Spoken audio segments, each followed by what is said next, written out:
I think last week's discussion regarding the problem with people. I mean, our inherent problem for every human being.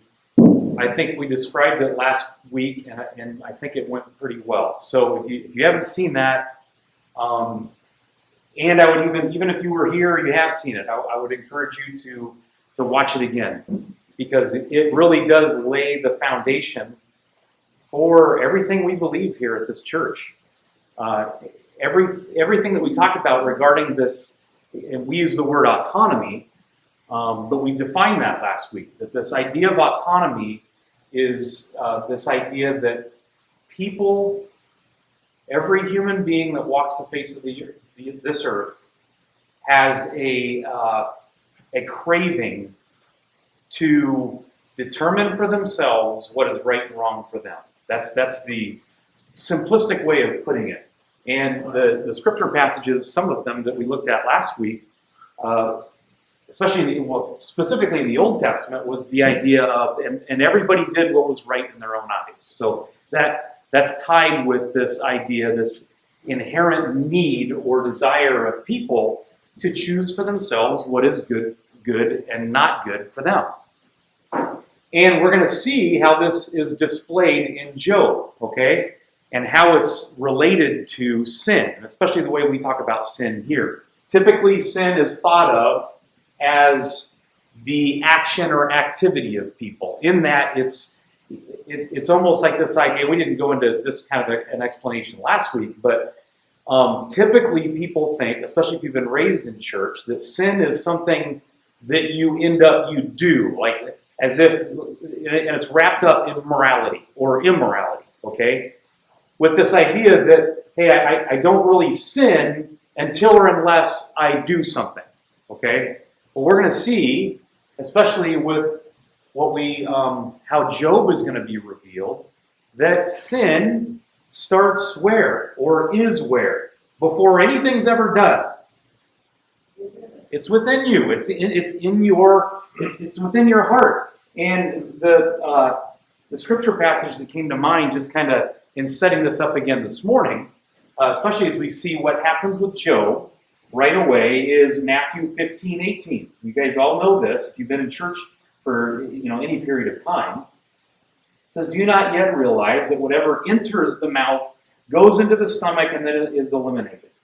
But the things that come out of the mouth come from the heart. Come from the heart. And these things defile a man." So these things being that stuff that's in your heart. So, and then he goes on to say that for out of the heart comes evil thoughts. Now think about this. We think of sin as actions or morality that we do as if we can prevent them. But yet, look at the words that he uses. I didn't even write them all. He says, "For out of the heart come evil thoughts," and next is murder, and then he says adultery. So even those things are typically thought of things that you do, and he's saying, hey, that stuff comes out of your heart. It comes out of your heart, and it comes out of your heart, and the basis for it is you determining what is right and wrong for you. Okay, so it just, this idea, it's really simplistic, this idea that the inherent need, and therefore the inherent problem of people or creatures, is this idea of wanting to choose for themselves what is right and wrong. We talked extensively about it last week, especially in highlighting Adam and Eve, okay, because it's really vivid when you look at the story of Adam and Eve and seeing the problem of people, and therefore why people need to be saved. That we don't need to be saved from. This was a crazy epiphany for me years and years ago, that I don't need to be saved from my sin or the activity of my sin. I need to be saved from myself. Okay, so I wasn't planning on talking about that, but again, please, I'd say watch it again. Watch last week's Sunday school lesson again, and hopefully that'll become clear. So this idea that from out of the heart, the mouth speaks, and it reveals what really is inside of us. Okay, so to think about the context of Job again, we see Job is presented as a good guy, right? He's presented as a good guy. Even this idea that he's a perhaps spiritual, religious, and good guy, with some of the words that are used as far as blameless and those kinds of things. So we see Job as this good guy. And where we left off last week is we see the catastrophe that happened to Job. And for those of you that haven't been here, again, this is not bashing. I'm not here to bash Job or to condemn him. And we're not looking at Job to say, okay, what should he have done? And when you're in this situation, what should you do? No, I want you to try to think about this in this light. That I think God presents these stories just to present the stories as a reflection of who man is and what man needs, and a reflection of who God is and what God does. Okay? So, and again, that's a simplistic way of looking at it, because your human mind, I don't care what your flavor is, it automatically goes to, okay, well, what questions do the human mind ask, Jeff? Like when you're looking at the story of Job. One, what should he have done? Or what could he have done? What could he have done better? What did God want from him? Any other ideas as far as the way you guys, your mind works like that, and you don't even have to, it's not even something you decide to do. It's just something you just automatically go there. What we talk about too, like we put ourselves in that situation. Now, what would I do? Let's see that's happening in my life. What am I? Like, how do I prepare to have the right response when it happens? That's just our natural way of. That's right. And I'm not saying that that's bad. That doesn't have to be bad. I'm just saying that's your normal reaction, and I'm trying to get you to pause a little bit as we look at the story of Job and observe yourself doing that and try to stop yourself in a sense. And just observe Job. I mean, I'll ask you questions like, okay, and we'll do it this morning. So humans exposed. How is Job? What is revealed about Job? And then I'll make the connection to you. And therefore, what is revealed or exposed about you in the story of Job? And then, how is God revealed? So how are humans, or how is Job revealed, and how is God revealed? So I definitely want to highlight that this morning. So the first question being, let's look at how Job is revealed. All right? So first of all, Job, and I'll say, I'm going to use the word exposed. I'll do both. Job exposed, revealed. And this is just this chapter 3 is just a primer. And we're going to see Job and his friends revealed or exposed from chapter 3 through, I think it's 40, okay, before we see God speak and interrupt Job and Job's thinking. We see Job in extensive detail. Okay, so we see the catastrophe happen to Job. Okay, so all of his kids are killed, all of his stuff is taken away. The only person he's left with is his wife, and he is struck with a disease, calamity as well, on his person. It's just this. He's in a terrible situation. And so in chapter 2, verse 7, it says, "So Satan went out for the presence of the Lord and struck Job with loathsome sores." If you remember, Job worshipped after his kids were killed and everything was taken away. It shows Job, he said, hey, the Lord gives and the Lord takes away. Blessed be the name of the Lord. And he still worshipped and said he didn't sin with his mouth. And Satan goes back and says, hey, if you touch his life, basically every person is concerned about their life. And if you touch him, he's going to curse you to your face. And so Satan went out. He struck Job with loathsome sores, he says, from the sole of his foot to the crown of his head. And he took a piece of broken pottery with which to scrape himself while he sat in the ashes. And this is where we saw last week. Then his wife said to him, "You still hold fast your integrity? Curse God and die." And again, just kind of a reminder, it's easy to kind of joke around about, and it's fun to joke around about, the Job's, the one person that Job was left with is sitting here telling him to curse God and die. But again, we talked about, hey, think about what Job's wife was going through at this point in time. I mean, think of the struggle. And not just, I mean, I'm talking about the wrestling match with God. I was thinking about this yesterday when I was working at the house. I think, Luke's driving now, and he took off and drove himself to a basketball game last night. And I just thought about the fact that, hey, if something really terrible happened to one of my kids, and even though I have the perspective that I have about God, even though I believe, and it gives me great hope that I believe that God knows what He's doing in every intricate detail of my life, even as I was thinking about if something bad were to happen to Luke as he drove either to or from Chehalis to this basketball game, I would have a problem with God. I'd have a problem with God. Do you have any idea why you think I have a problem with it? I mean, there's all kinds of reasons why. Because I know God could have prevented that. And even though I believe God would be working in my life, my family's life, even Luke's life, if something terrible were to happen to him, I still would look at God and say, God, I don't understand this. And this is how it's going to tie to, like, me and Job are the same. You and Job are the same. It just takes that straw to break the camel's back in your life to where you're going to experience the same thing, or you can experience the same thing as Job. So here we are. Again, we could bash Job's wife, but think about what she's going through. Everything's taken away from her. I think about the struggle even from a Christian or a religious piece that, hey, again, embedded in the human mind is conditional love, okay? Conditional love in that I think I'm loving God, and by loving God, and by doing good things, and doing the right things, and obeying the way I think I could or should obey like God wants me to, I still believe, you're still in your head, you still think God is rewarding you because of that. And then when those rewards are taken away, that's what will reveal that. And you'll go, what do you mean? Come on, God. How does this make any sense?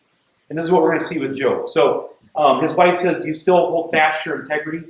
Curse God and die. And then he said to her, you speak as one of the foolish women would speak.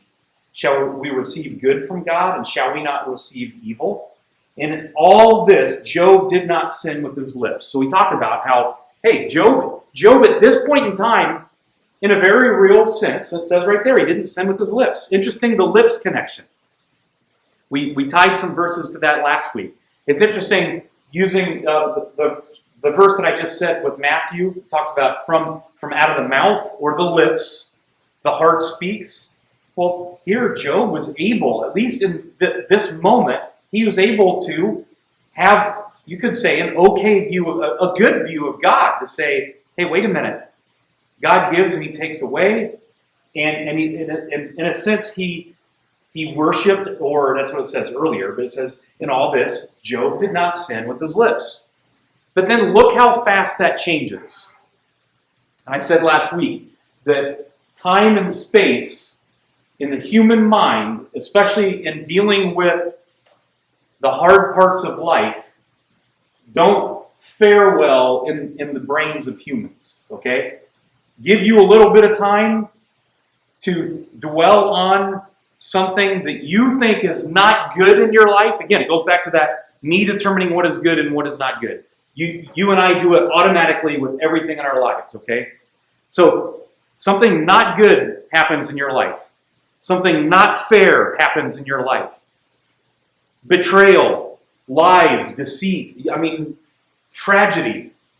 And you're able to think about that for any period of time. What happens in your mind when you've been betrayed, when you've been lied about, when people are gossiping about you, when a tragedy happens? And again, the not fair thing. What happens in your mind? What do you struggle with? Where do you go? Anybody want to answer that? Truthfully? Reputation, even though it might not be. Struggle with the reputation? What do you mean? With me keeping your reputation. Tell it built. You mean if that's slandered or false accusation, you have you're describing it as a reputation, and now that reputation is either tainted or ruined in other people's minds. Well, it'd be interesting to talk about the revelation of the human heart there, as far as what we're concerned about regarding our reputation. Any other ideas?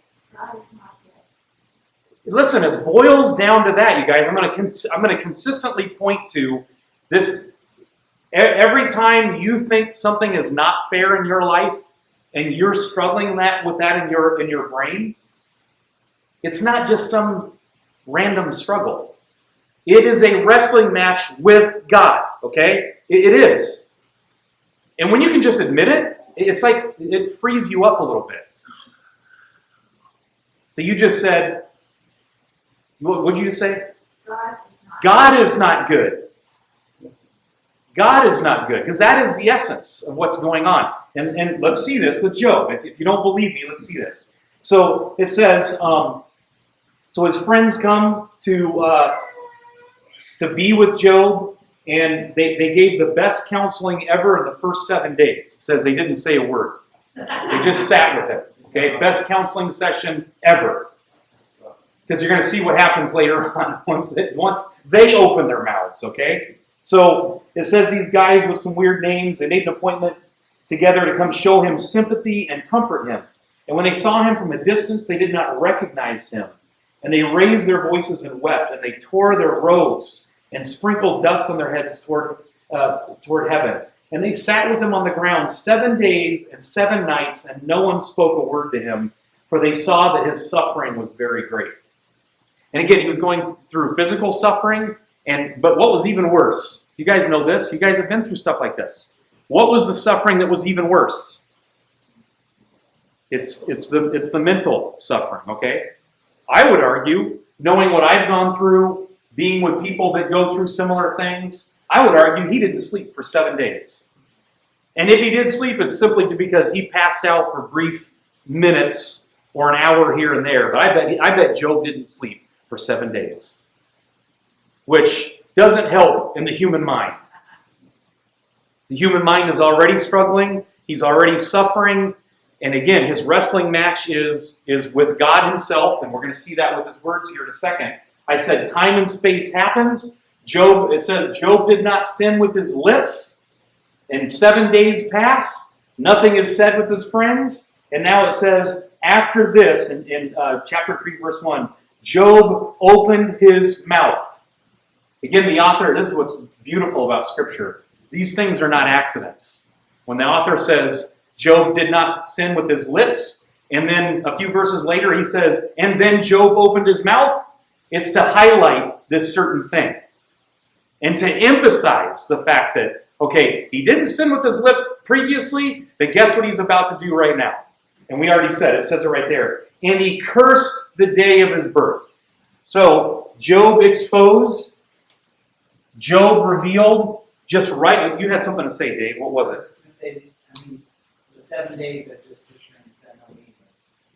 You're rationalizing, reasoning in your mind. While it may not have come out of his mouth at that point, I'm sure, all the juices were stewing and the wheels were turning, which likely contributed to the sleeplessness as well.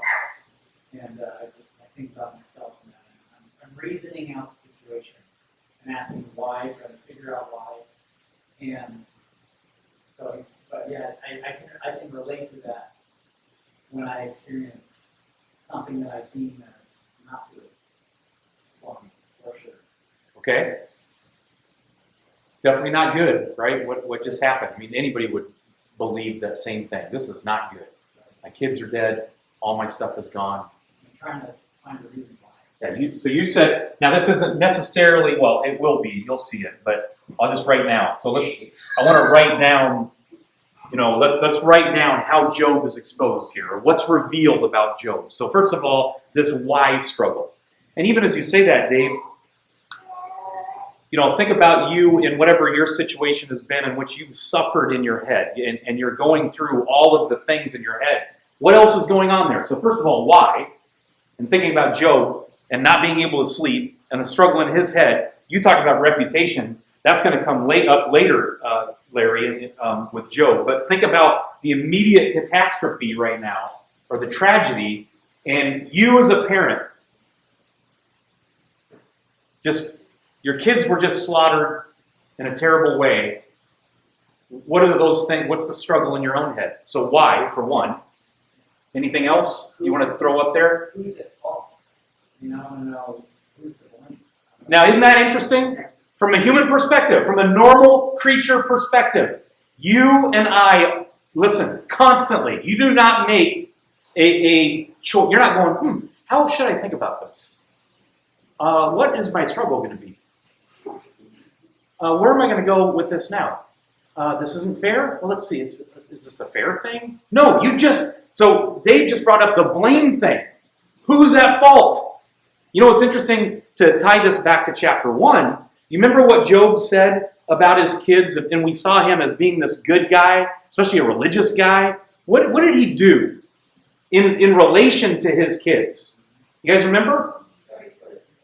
He said he would make a sacrifice. He would pray for his kids every time his kids got together. Who knows? Did he do it like at certain times of the week? I mean, who knows? But we do see that Scripture made it a point to say Job consistently sacrificed for and prayed for his kids. It said, lest they sin.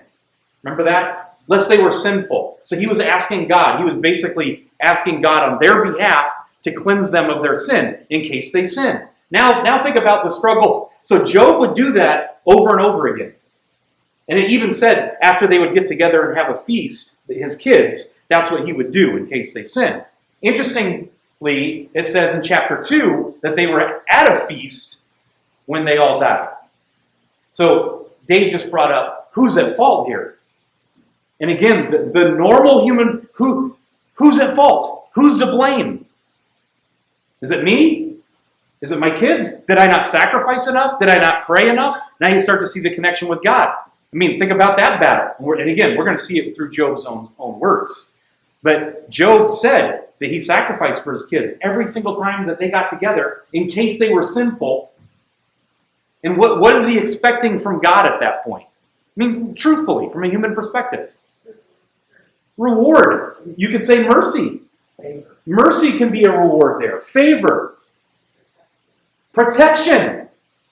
Wrapped up in the human brain thinking is, okay, remember how I brought up the hunting thing? That when a hunter is blessed with harvest, there's this normal saying that in the hunter realm that he must be living right. But it's tied with God. That I'm living right, I'm doing the right things, and God is rewarding me for it. Okay? So wrapped up in Job, I'm telling you, wrapped up in Job's thinking is, hey, it must be living right. If you don't believe me, you'll see the words here in a little bit, okay? But when you are rewarded, when your life is successful, when your kids are healthy and contributing citizens, wrapped up in human thinking is, I must have done something right.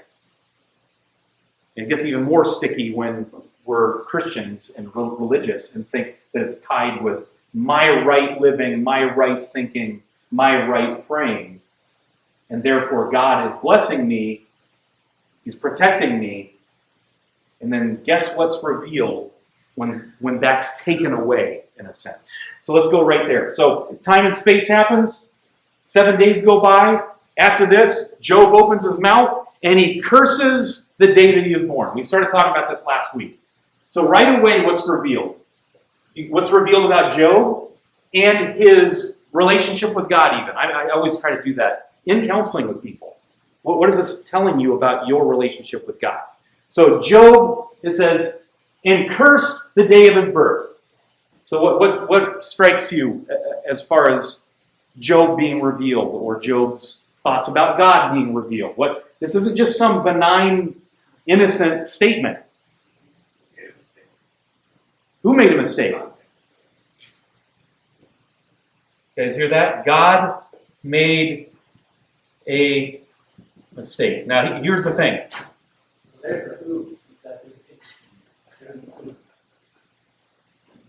Who is to blame?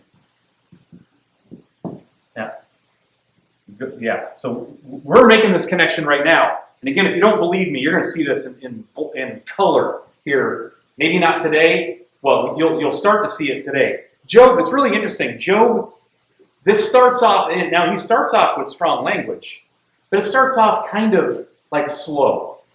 I mean, his blame, his determining that he knows what's going on here. It kind of, you see him crying out. He's obviously suffering and having a hard time. But this kind of just starts off slow, and then gets really dangerous later on. I say dangerous with what he specifically is determining about God. And what he is determining about himself. So he goes into a speech here. At least that's the way they show it to us in Job. And this is what he says. Let the day perish on which I was born, and the night that said, a man is conceived. Job is already turning really good stuff that was beautiful and beautiful in the sense that was tied to God as far as a blessing and a reward and all of those good things that we experience as humans. He's already changing them. And he's determining, he said, let the day perish in which I was born. And the night that said, a man is conceived. I'm looking at my notes real quick. So right there, let the day perish. He already cursed the day of his birth. He's in a sense, it's this perpetual cry of why. Of course, Dave said, well, we're trying to figure out who is to blame. You're seeing really quick, Job is already going to determine who's to blame. Any other thoughts about that first verse, really? Okay, I'll keep reading. Because he just kind of keeps explaining or describing that day in his suffering. He says in verse 4, let that day be darkness. May God above not seek it, nor light shine upon it. Let gloom and darkness and deep darkness claim it. Let clouds dwell upon it. Let the blackness of the day terrify it. That night let thick darkness seize it. Let it not rejoice among the days of the year. Let it not come into the number of the months. Behold, let that night be barren. Let no joyful cry enter it. Let those curse it who curse the day, who are ready to rouse up Leviathan. Let the stars of its dawn be dark. Let it hope for light, but have none.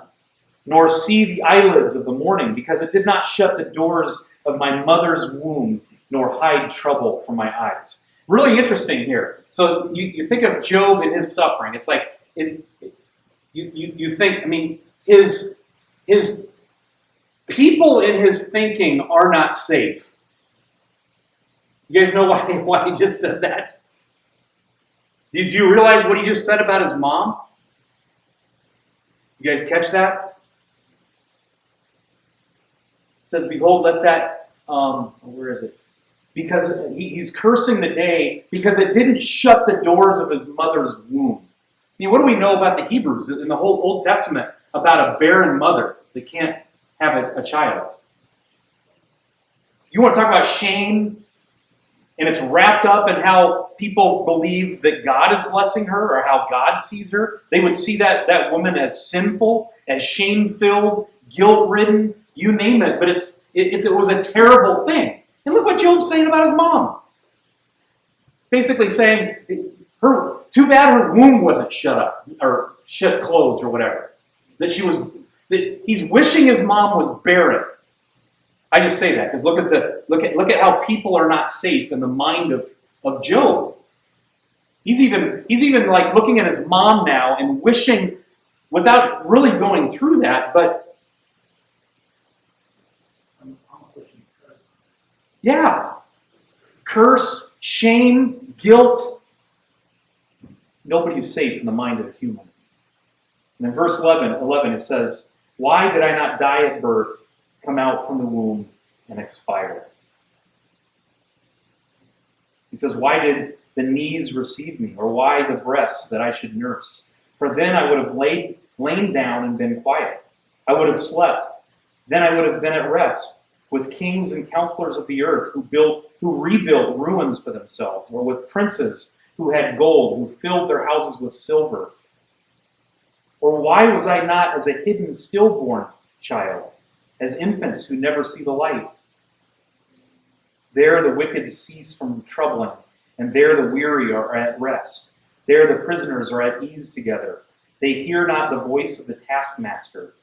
The small and the great are there, and the slave is free from his master. He's talking about death. He's wishing that he had died as an infant. In talking about Job in a counseling class, I often talk about suicide and suicidal thinking, suicidal behavior. I don't doubt that, this is interesting, that, Job wishing that he was dead. We'll see as we see his words later on, but it's just an interesting kind of segue to talk about suicide. He says, why is light given to him who is in misery, and life to the bitter in soul, who long for death, but it comes not, and dig for it more than for hidden treasures? So again, to stop for a second, what is anything striking you? You want me to list anything? What else do you want me to list about Job and how he's being revealed right here? What's being revealed? Any thoughts?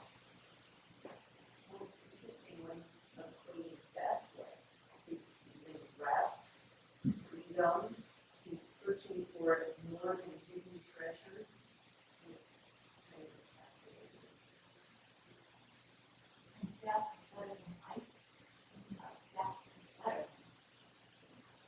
Okay, just even that statement, especially in light of what we talked about last week, that the inherent need or what people do inside is they're determining what is good. They want to determine what's good or bad for themselves. So he's determining that death is better than life. So you see this revealed about Job. He's making a determination. Regardless of what that determination is, God has him alive right now. Yet in Job's mind and in his heart, what is Job doing? He's kind of reverses on creation, so he doesn't have to go through what it's going to be. Okay, he just said he's trying to reverse his life in a sense, so he doesn't have to go through this pain. But again, the really simplistic way of looking at it is he's determining this is bad. Job is saying this is, and you guys we would all agree, yeah, it's bad. It'd be terrible. I hope that never happens to me. So again, not in the condemnation sense or what should have Job done here. No, this is just what is. This is what is in Job's life. And he's making a determination. This is bad. And now to think about what Job, at least what he probably thought about God. What do we believe about God? God has Job alive right now, doesn't he? He's the one that's keeping him alive. And what do we believe about God regarding what he does, what he's doing?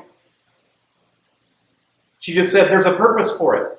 So from an informational or even a philosophical understanding about God that gives really good hope is that God is keeping me alive for a reason or for a purpose. Now, I told you I was going to keep bringing to mind this scripture passage right here, the Philippians, that he who began a good work will complete it. That's what God is doing in every one of our lives, every one of your lives. And this is what God is doing in Job's life right here. So Job, what is revealed about Job? In light of what we just said? What do you want to write? How do you want to describe that? He's determining. He's deciding. Come on, people. I know it's really 9:30, not 10:30. Job is, I don't know, I want to say deciding. He's determining. I'll say this. He's determining, I'll say, his truth. And again, in a subjective way. He's determining what is true in his life. And right now he's saying, hey, life isn't good. He's determining that there can't be any good to come of this. You guys hear that? It's not just a determination this is bad. Obviously it's bad. But he's determining that there can't be anything good come from this. Matter of fact, he's saying, my life should be blotted out and nobody should even remember it. So all the good that God did before, he's like sideswiping. It's all terrible and bad. Mikkel. Oh, I was just going to say that, yeah, like, really just wondering if any warriors are trying to. Oh yeah, he's dumping it all in the garbage. He judged, jury, and executioner in his own mind regarding the situation. And really saying, I should be dead. Where he get his will, the way he wanted it. Okay, you guys see that? Again, it comes out even more vivid as we continue through the story. So let's keep reading here. I want to get to verse 20. It says there, verse 17, there the wicked cease from troubling, and there the weary are at rest. Like Ronnie said, it's interesting. He's talking about death now, which is the opposite of what any human really wants. But now he's determining. That's kind of a weird contradiction, isn't it? Even with Satan saying, hey, if you touch a man's life, that's what he holds most precious. So you threaten his life with death, he will curse you to your face. That's what Satan said to God. Isn't it interesting now that Job is still given life, and he's now saying, I wish I had death. Guys, the fickleness of the human heart is just crazy. We're insane. We're certifiably insane people. And again, I can say that about Job, but again, I hope you can make the connection that you're no different than Job. So you're insane. Sorry if that offends you. So, verse 18, there the prisoners are at ease together. They don't hear the voice of the taskmaster, the small and the great are there. Why is light given to him who is in misery, and life to the bitter in soul, who long for death, but it comes not, and dig for it more than hidden treasure? Again, what is this telling you about his view of God? Anything? And we've kind of thrown it up there already. Right? He's determining its truth. And it is clashing against God's real truth. Any thoughts? Sounds like thinking God is confused. God doesn't know the right way to go about things. He's blessing those, give light to him who suffers, light to the bitter soul, and raining on the just and the unjust. When he blesses the wicked, or quote unquote blesses, but the wicked prosper. This is the time. God doesn't know where he's going. Real similar to Jonah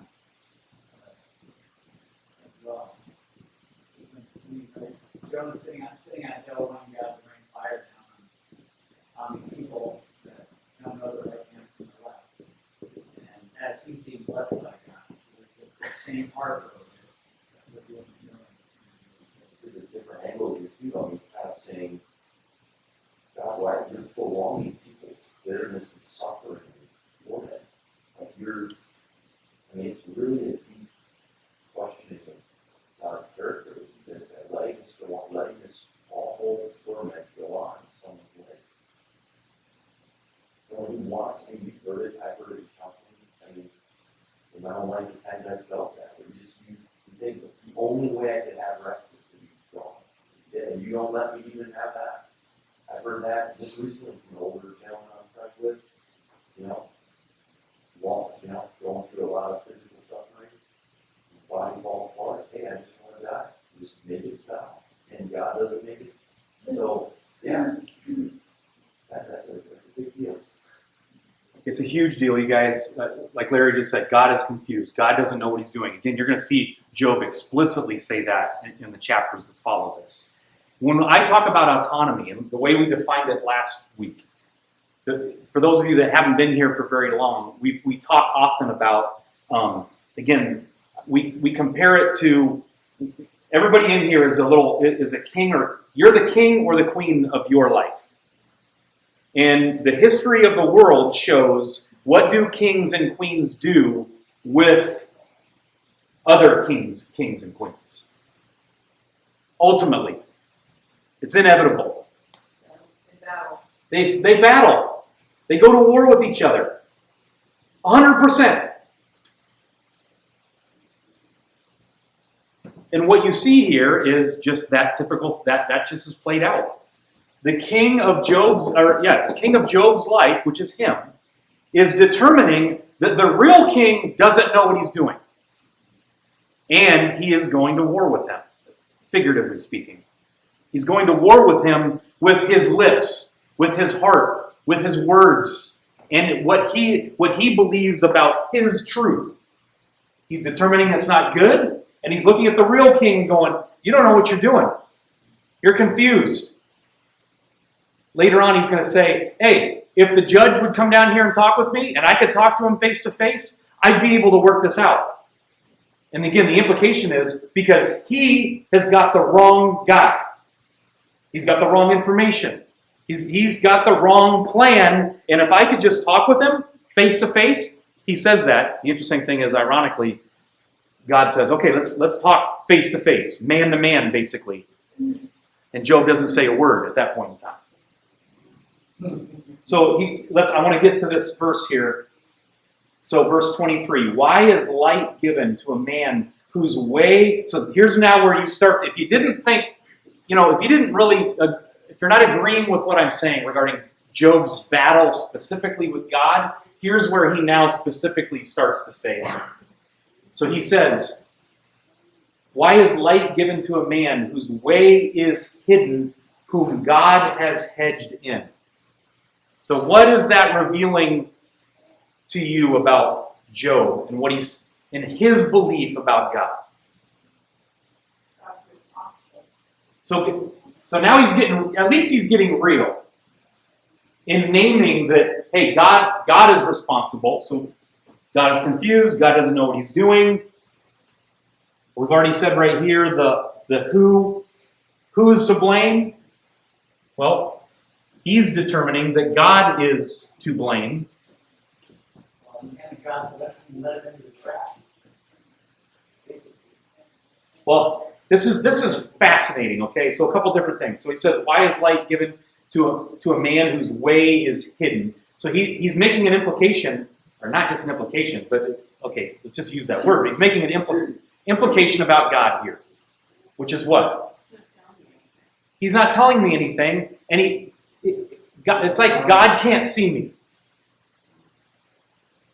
Now, what's implied in the Hebrew word here is actually God is purposely hiding me away. So it's not like God just doesn't see me, like God's busy and my way is hidden from God because he's just busy and he can't see me. It's like us looking in the yard for our kids and our kids hidden over there and we just don't see them. Okay? No, the implication here in the language is God is purposefully, basically, he says right here, he says, why is light given to a man whose way is hidden, whom God has hedged in? It's like the Israelites, though, when they were led into the wilderness. It's like they were led, they didn't know where they were going. God led them. It said he took them by a different road and led them through the mouth of the gorges. So where they basically there was a wall on the right, wall on the left, the sea in front, and Egypt behind. And he's saying basically, why didn't you get me right? If my way's hidden, it's telling me that I don't even know where we're going to go, and then I'm going to be hedged in. He's saying you led me into a trap. You know what's fascinating here? So first of all, if you think Satan uses a different word for hedged in. Remember we joked about the hedge of protection? When Satan went to go talk with God, and God says, hey, have you observed my awesome servant? Best guy in the land? And remember what Satan said? He said, yeah, he loves you. He He fears God, and he doesn't do evil. He's this great guy, full of integrity. He's blameless. And Satan says, yeah, because you've hedged him in. Satan literally said, it's because you've hedged him in. You've protected him. And what's that? He twisted that. It's just like in the Garden of Eden when he said, surely you would not die if you ate the fruit. The same thing there. He twisted that whole context of him hedging him. It looked like he's experiencing evil stuff out. So, are you talking about Job twisting it? I'm talking about Satan twisting it, but in Job's mind, as a human, that's what he's grasping onto is, in his perspective. Okay, so listen to Job's perspective, you guys. So first of all, really interesting perspective if you look at Satan's perspective and Job's perspective. For once, I would say, hey, wow, Satan has a proper perspective of God's protection of Job. He's using the word that God has hedged him in. And, we could agree that God has hedged Job in. He's protecting him. And he uses a different word for this idea of hedging, as far as the sense of protection. He's saying, hey, God, yeah, obviously he's serving you. Yes, he loves you because you're protecting him. You're keeping him from, in a sense, believing wrong things about you. He loves you because you're, in a sense, letting him love you or causing him to love you. So Satan has an appropriate perspective or view of this. Now, Job, he uses a different word. Hold on, Jack. He uses a different word here, and the word actually means to cover. And what's fascinating here, so he said, I don't know why the translator used the word hedged in here. It is interesting when you compare it to Satan using the word hedged in, but the word is actually to cover. Let's see, where is Psalm 91? Psalm 91, you guys know this psalm really well, so I'll just tell you the beginning of it. You guys know it? This is the same exact word, and look how it's used here. So Psalm 91, he who dwells in the shelter of the Most High will abide in the shadow of the Almighty. I will say to the Lord, my refuge and my fortress, in my God, in whom I trust. For he will deliver you from the snare of the fowler and from the deadly pestilence. Isn't that interesting? Now thinking about Job right here, kind of in deadly pestilence. He says, he will cover you with his pinions, and under his wings you will find refuge. So there's the reality of what God is doing. He's covering. That's what God does. In a very real sense, that's what he's doing with Job right now. He's covering Job. Job uses the same word, but he uses it, he perverts it, he twists it. And from Job's perspective, God is covering him in the sense of not protecting him. He's hedging him in this terrible circumstance. Isn't it amazing to look at the different perspectives? So Job's perspective of what God is doing, God is covering Job in a positive, protective sense, in a redemptive sense. If we think about this word or this verse, he who began a good work in you will complete it to the very end. If that's what God is doing in Job's life, and in a sense is covering him with that intent, but yet Job is looking at the same circumstance, and guess what what is Job determining? God's the bad guy. God has it out for me. God isn't for me, he's against me. And this is proof. Yeah, Jeff. And yet, in a paradoxical way, never has it been more obvious that God is for him in that the surgery going on here at the deepest level is God surfacing Job's true condition and addictions of death. Okay, you guys hear that real quick? Do you guys hear that? Even believing that's where his rest is going to come from, is death.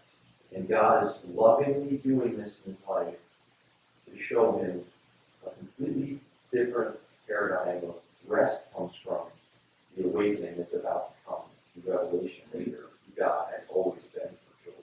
Not his circumstances, his blessing, his kids, his stuff, not any of that. But it just shows this where again, we have to go through stuff, none of us want to, but we don't even believe truth about our condition until life surfaces it in rest. Well, God surfaces it as a rescue mission to teach us what rest really is. We totally misdefine what rest even is, where it even comes from. And God is lovingly showing them, I am your rest. But he doesn't see it right now. Just like we don't see it in our lives when things go sideways from us. So guys, this is where the gospel is infused in the story of Job. I mean, right away, is that we can now look at the story of Christ and what Christ was and is about and what he offers. We can look at this word, this verse right here that says, he who began a good work will complete it. And we know now, looking at the story of Job, that this is actually God. And I know it sounds crazy. And it sounds crazy every time I'm across the table from somebody that's going through a real tragedy, to where we're starting to talk about things like this, that this is actually God doing a merciful work in Job's heart, and he doesn't know it yet. You guys get that? This is God, we're watching God do surgery here. I mean, that's the reality. We are watching God do surgery, and it's going to make vivid the rescue mission that God is on for each one of you. Job doesn't see that. Obviously, he doesn't. That's the way we humans are. Yeah, Mikkel.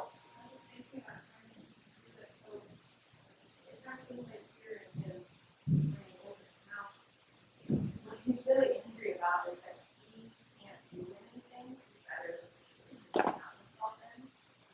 And that's why he's angry, is that he can't do anything. And rather than crying out to God and being dependent upon God for rescue, or even now, he's angry because God is hedging him, to cover him, to make him so he can't rescue himself. Yeah, God's resistance broken. And so it really speaks to his complete understanding of the character of God and the relationship that God is inviting him to cry out. So Miguel just said the complete misunderstanding of the character of God. Right now, Job believes God is against him. Right now, Job believes God is the enemy. Job's the victim, and God is the oppressor. The same, I mean, we don't even have time to talk about the tie there with what's going on in our culture right now. This idea of the oppressor and the victim. Job is doing the normal human thing in which he's saying, I'm the victim. This is unfair.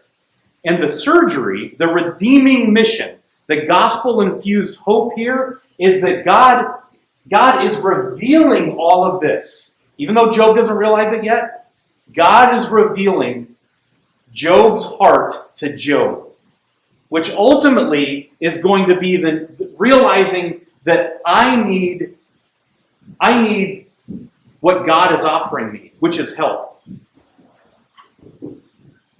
We're past my time limit for 2 minutes. I hope this is really still just a teaser as far as what we're going to see in the words of Job in the chapters to come.